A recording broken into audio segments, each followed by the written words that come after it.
Hi, everyone. I hope that you are having an awesome week. Last week, we finished our series talking about being redefined. Now, not redefining us, but redefining our understanding of God. I wonder if there's times when we don't place some of our own ideas, own expectations, own beliefs upon God that really aren't biblical, that aren't true. And so we've been looking at redefining him for who he is as best we can understand as humans rather than who we've made him out to be. Last week we talked about God as the all-you-can-eat buffet or as the seven-course gourmet meal. We live in a culture that loves customization. We love the all-you-can-eat buffet because we can pick and choose what we want. So if we want pizza, we can have pizza. If we want sushi, we can have sushi. If we want sweet and sour chicken, we can have that. We can put chocolate pudding on our little red Jell-O squares if we want to. Whatever we want. What we want, we can take. What we don't want, we can leave. And we can gorge ourselves on that. But I wonder if sometimes we do this with God too. We pick and choose what we like about a God, but the rest of the stuff we just kind of set over there because it doesn't really taste good in our mind. And what we're left is with one of two things: a God of nothingness, a God that isn't any greater than our own choices, or a God of everythingness that includes so much of everything it really isn't a God at all.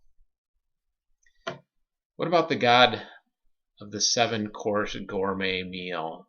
And the reason I use that example is because these seven-course meals like that, they're each built, each course builds upon the previous one. Some of the things you may not like as much if you were just to go out and have a whole meal of them, but when you eat them in combination with the things that come before and the things that come after, really it's the whole experience of the meal. Similarly, with God, maybe there are some things that we don't particularly care too much for. We know that he has our best interest in mind, but they may not make us feel real comfortable. And then there are other things that we love about God. But if we just pick and choose, what are we left with? Really, the understanding, the grace, the mercy, the peace, the comfort in knowing that we are a child of God comes in taking and receiving and giving our life to all of who God is, not just bits and pieces.